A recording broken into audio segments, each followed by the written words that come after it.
Good morning and welcome back to Dronacharya IAS YouTube channel. This is our daily newspaper video. So आज है 15th of February, तो चलिए देख लेते हैं कि आज के हमारे द हिंदू न्यूज़पेपर में वैसे कौन कौन से न्यूज़ आर्टिकल्स हैं जो यूपीएससी प्रिपरेशन पर्सपेक्टिव से हमारे लिए इम्पॉर्टेंट हैं और जिन आर्टिकल्स को हम इस वीडियो में ब्रीफली डिस्कस करेंगे। तो शुरुआत करते हैं। सबसे पहले बात करेंगे यूएई के आबू धाबी के बारे में। And the news is this कि आबू धाबी में पहला फर्स्ट हिंदू स्टोन टेम्पल जो है वो इनॉग्रेट किया गया है और इसका इनॉग्रेशन इंडिया के प्राइम मिनिस्टर नरेंद्र मोदी जी ने किया है। हमने हमारी कल की वीडियो में भी बहुत डिटेल में डिस्कस किया था कि इंडिया और यूएई के जो रिलेशंस हैं वो किस तरह इवॉल्व हुए हैं और किस तरह हम प्रेजेंट लेवल ऑफ मैच्योरिटी पे पहुँचे हैं, और वहाँ पे हमने वो सभी फैक्टर्स को डिस्कस किया था जो एक बहुत इंपॉर्टेंट रोल प्ले करते हैं इंडिया और यूएई के रिलेशंस में। एंड वहाँ पे हमने कल्चरल पर्सपेक्टिव की भी बात की थी। एंड तभी हमने देखा था कि हमारे प्राइम मिनिस्टर वहाँ पे पहला फर्स्ट हिंदू स्टोन टेम्पल जो है वो इनॉग्रेट करेंगे।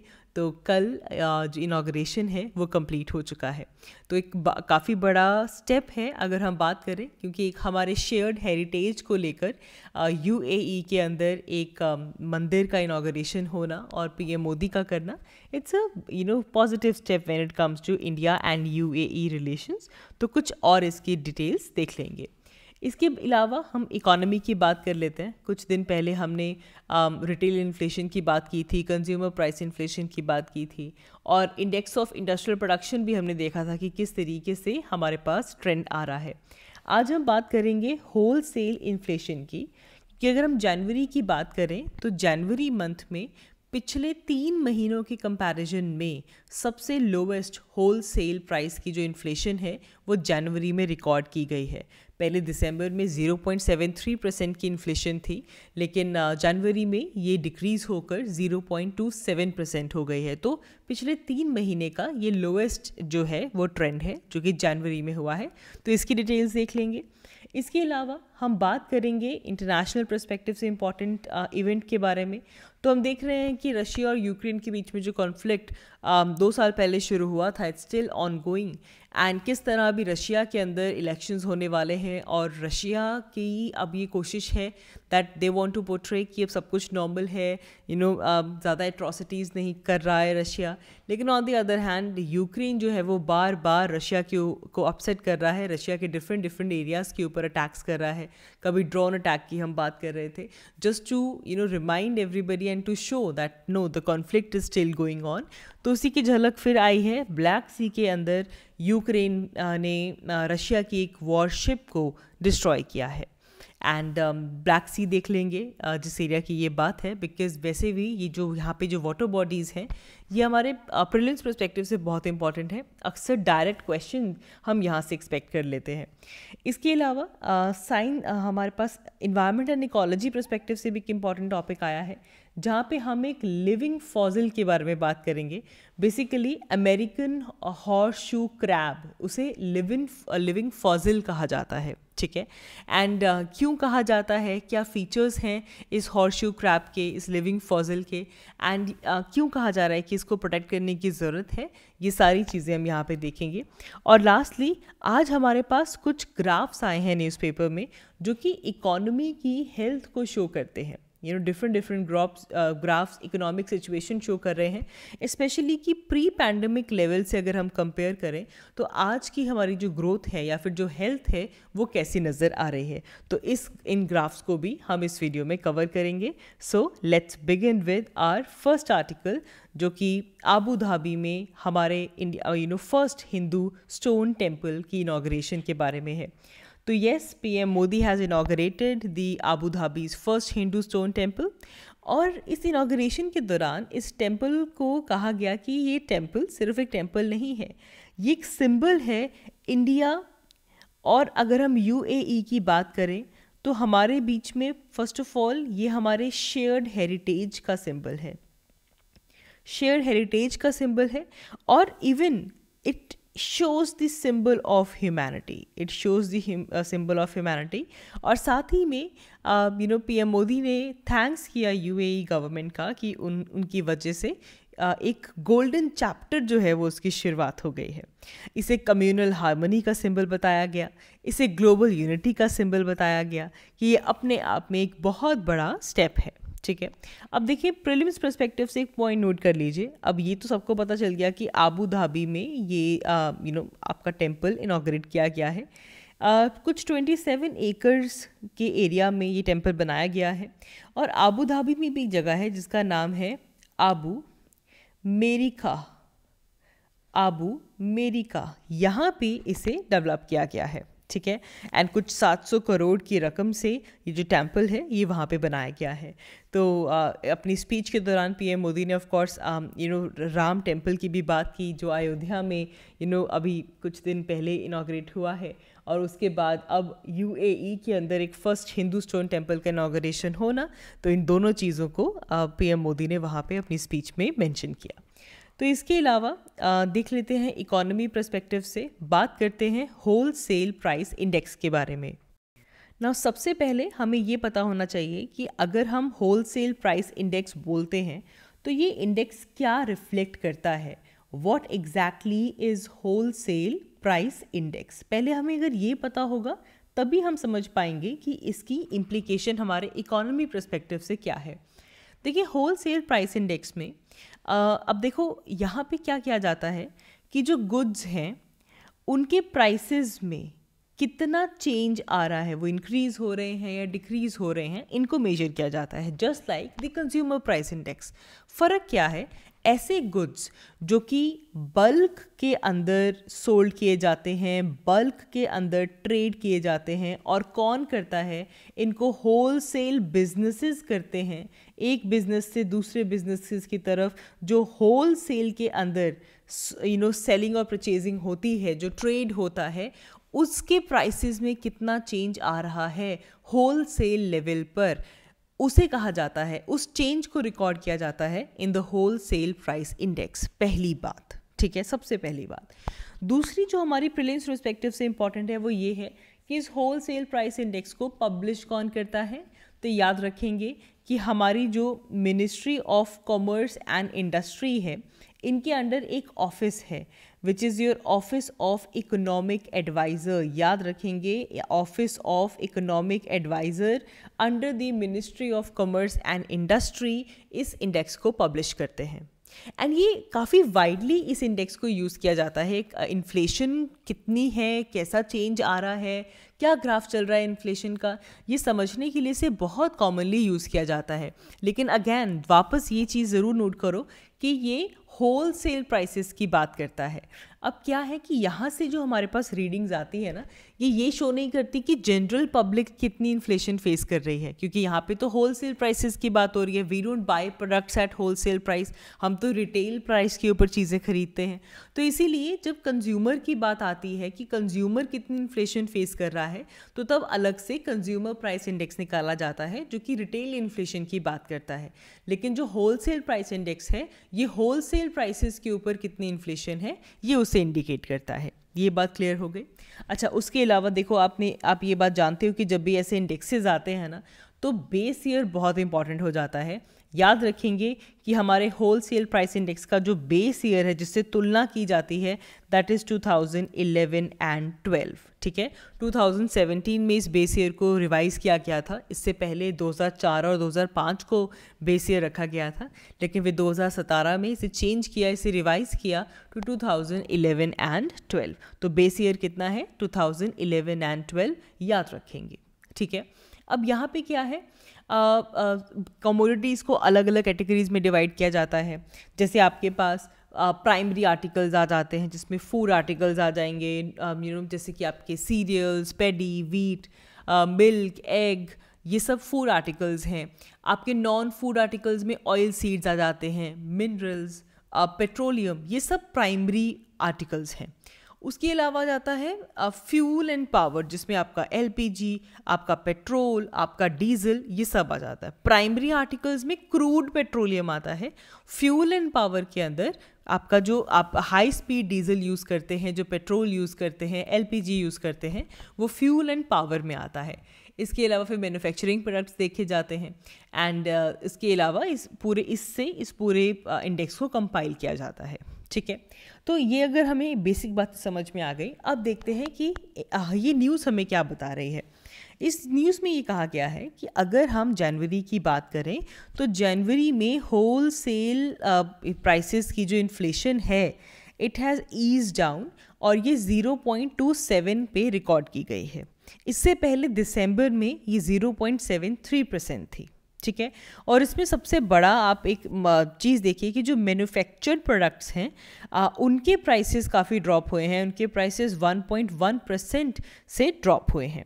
और देन अगर हम प्राइमरी आर्टिकल्स की बात करें, फूड आइटम्स की बात करें, तो वहाँ पे प्रीवियस मंथ में they were 5% more than what it was in January। तो इसीलिए फूड आर्टिकल्स भी थोड़े ईज डाउन हुए हैं एंड आपके प्राइमरी आर्टिकल्स भी ईज डाउन हुई हैं, मैन्युफैक्चरिंग प्रोडक्ट्स भी ईज डाउन हुए हैं, जिसके चलते हमें रिफ्लेक्शन कहाँ पे देखने के लिए मिली, in the overall wholesale price index of the month of January. ठीक है जी, मूविंग अहेड बात करते हैं यूक्रेन और रशिया की। सो वी नो कि यूक्रेन और रशिया के बीच में जो कॉन्फ्लिक्ट है वो चल रहा है एंड अब अपडेट क्या आया है, अपडेट ये है कि रशिया का एक वॉरशिप जो ब्लैक सी में था उसके ऊपर यूक्रेन ने कहा है कि हमने अटैक किया है और हमने उस वॉरशिप को डिस्ट्रॉय कर दिया है। ठीक है, सबसे पहले तो वॉरशिप का नाम देख लीजिए, कभी कभार ऐसे क्वेश्चंस आ जाते हैं। The name of the warship is Caesar Kunikov. Caesar Kunikov ये बेसिकली क्रीमियन पेनिनसुला के पास प्रेजेंट था, जहाँ पे इसके ऊपर अटैक किया गया है। ठीक है, अब कुछ चीज़ें यहाँ पे इम्पॉर्टेंट हैं। सबसे पहले जब हम ब्लैक सी की बात करते हैं ना, तो यहाँ पे कुछ स्ट्रेट्स, कुछ पैसेजेस ओवरऑल बहुत इम्पॉर्टेंट हो जाते हैं। ब्लैक सी आपके पास यूरोप और अफ्रीका के बीच में लाई करती है। ठीक है, एंड पहला क्वेश्चन जो हमारे लिए इम्पॉर्टेंट हो जाता है वो ये है कि बॉर्डरिंग कंट्रीज़ कौन कौन से हैं। अक्सर यूपीएससी ये क्वेश्चन पूछ लेता है कि ब्लैक सी को कौन कौन से कंट्रीज़ टच करते हैं। तो याद रखेंगे टोटल 6 कंट्रीज़ ऐसे हैं जो कि ब्लैक सी को टच करते हैं। शुरुआत करेंगे, सबसे पहले हम यहाँ पे एक तरफ से शुरू करते हैं। नॉर्थ में आप देखिए कि there is Ukraine, number 1 there is Ukraine. उसके अलावा then there is Russia, Ukraine, Russia. Then there is Georgia, then Turkey, उसके बाद बुल्गारिया एंड लास्टली रोमानिया। तो ये 6 कंट्रीज़ हैं, Ukraine, Russia, Georgia, Turkey, Bulgaria and Romania. Moldova के ऊपर question पूछ रखा है किसी ने। मोल्डोवा लैंडलॉक्ड कंट्री है, ये कहीं से भी ब्लैक सी को टच नहीं करता, ये पूरी की पूरी तरह यूक्रेन और रोमानिया के बीच में प्रेजेंट है। तो ये कंट्रीज़ याद रखेंगे। इनको याद करने की एक ट्रिक भी है, गुरबत बोल देते हैं। ठीक है, और गुरबत से भी आप इसे याद रख सकते हैं। G is for Georgia, U is for Ukraine, R is for Russia, Romania, Bulgaria and Turkey. तो ये वो कंट्रीज़ हैं जो कि ब्लैक सी को टच करते हैं। इसके अलावा अगर आप कुछ और इम्पॉर्टेंट चीज़ देखें तो ब्लैक सी मेडिटेरेनियन सी के साथ कनेक्टेड है। और इनका कनेक्शन कैसे होता है, यहाँ पे आता है आपका सी ऑफ मारा मारा। ठीक है, सी ऑफ मारा मारा। अब अगर ब्लैक सी से सी ऑफ मारा मारा में जाना है, ब्लैक सी से अगर सी ऑफ मारा मारा में जाना है तो स्ट्रेट क्रॉस करनी पड़ेगी, जिस स्ट्रेट का नाम है बॉस्पोरस स्ट्रेट। Very important. तो ब्लैक सी से आप बॉस्पोरस स्ट्रेट को क्रॉस करके कहाँ पहुँच जाएंगे, सी ऑफ मारा मारा पहुँच जाएंगे।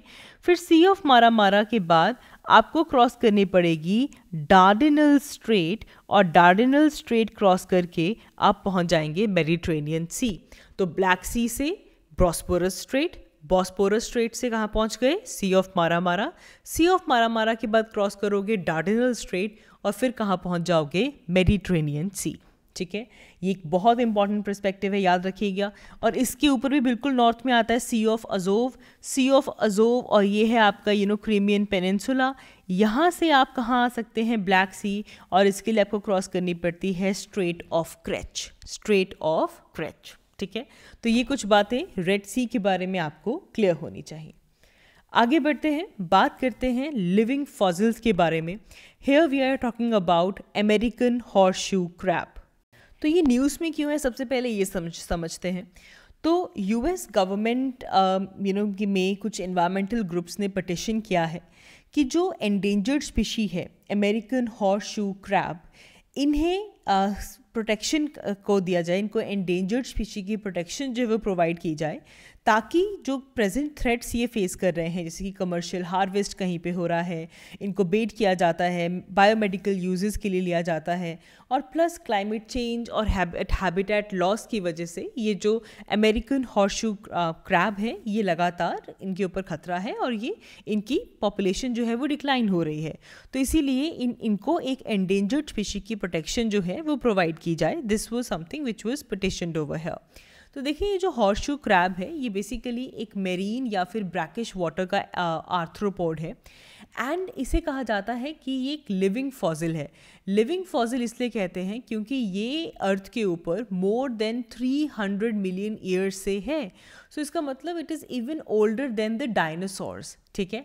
एंड इनका इवन अगर आप लुक देखो, आप पिक्चर भी देख सकते हो, so it looks like a pre historic crab, but अगर हम एक्चुअली में इनका एवोल्यूशन का टाइम देखते हैं तो it is more related to the scorpions and spiders.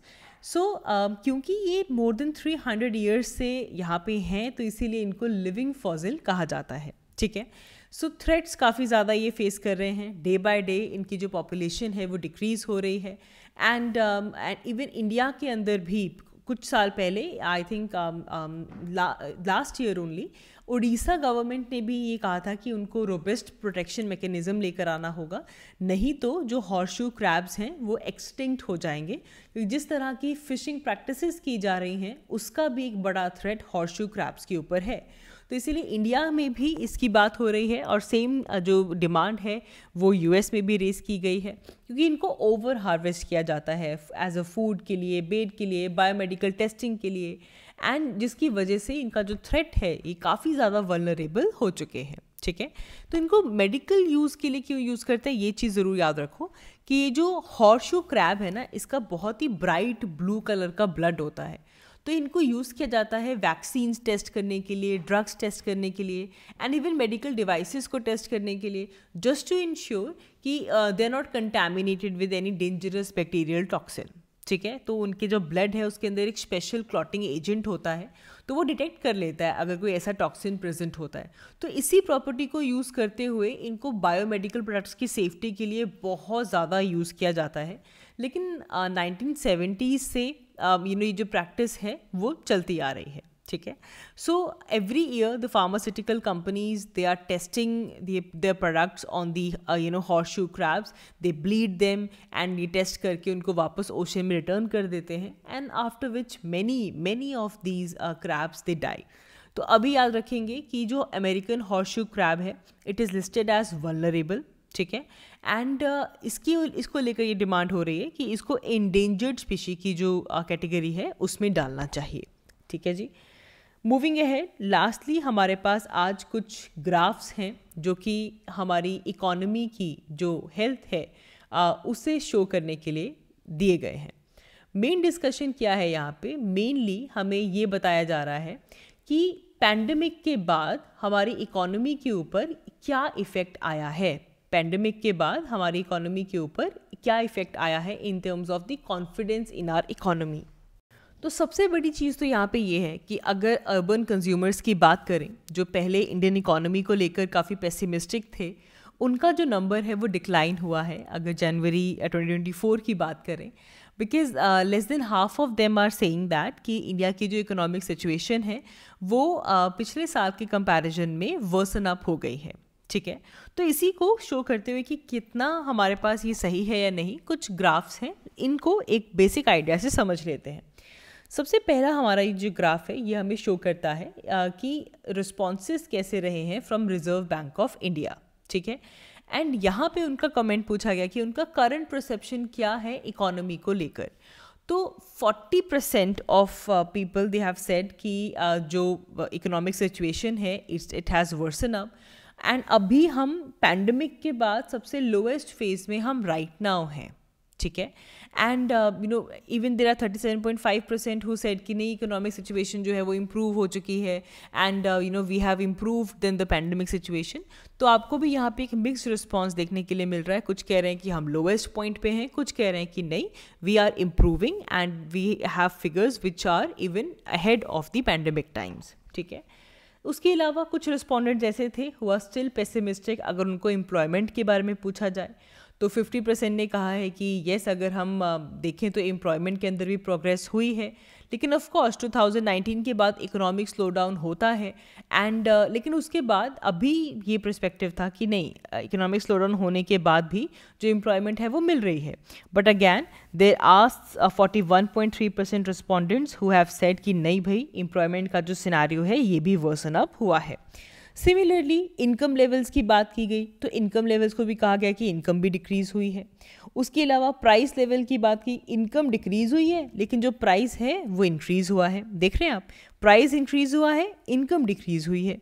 ठीक है, अपार्ट फ्रॉम दिस अगर ऐसे फर्म्स की बात करें जो जिनके न्यू ऑर्डर्स इंक्रीज़ हुए हैं तो आप देखेंगे कि अगर हम अभी 2023-24 की बात करें सो ऐसे फर्म्स जिनके न्यू ऑर्डर्स इंक्रीज़ हुए हैं वो एक्सेस में ही नहीं है, they are beyond the access. ठीक है, एंड देन सर्विस सेक्टर की अगर टर्नओवर देखी जाए तो येस यहाँ पे भी आपको एक ज़्यादा बड़ा ड्रास्टिक ड्रॉप या फिर ड्रास्टिक इंक्रीज देखने के लिए नहीं मिलेगा, एक स्टेबलनेस यहाँ पे मिल रही है। लेकिन येस इंफ्रास्ट्रक्चर और एग्रीकल्चर ये जो एरियाज़ हैं, रिटेल इन्फ्लेशन बढ़ी है, सर्विस सेक्टर में डिप आया था लेकिन again it has manage to come up. तो ये एक चीज़ हमें ये शो कर रहे हैं कि येस इकोनॉमिक सिचुएशन में चैलेंजेस ज़रूर आए थे लेकिन हमारे इकोनॉमिक पॉलिसीज़ की वजह से हमें एक बायंसी ज़रूर मिली है। लेकिन इकोनॉमी को लेकर एक मिक्स रिस्पांस आ गया है। जो पेसिमिस्टिक अप्रोच जो है एम्प्लॉयमेंट सिनेरियो को लेकर, इन्फ्लेशन को लेकर, इनकम लेवल को लेकर, वो हमें ज़रूर यहाँ पे देखने के लिए मिल रही है। तो इससे ज़्यादा और यहाँ पे कुछ जानने की बात नहीं है। ग्राफ्स आए थे, आप इनको एक बेसिक ट्रेंड के जैसे समझिए। That is all for this video. आज की इस वीडियो के लिए इतना ही। Thank you so much for watching. I will see you all in my next one. Thank you.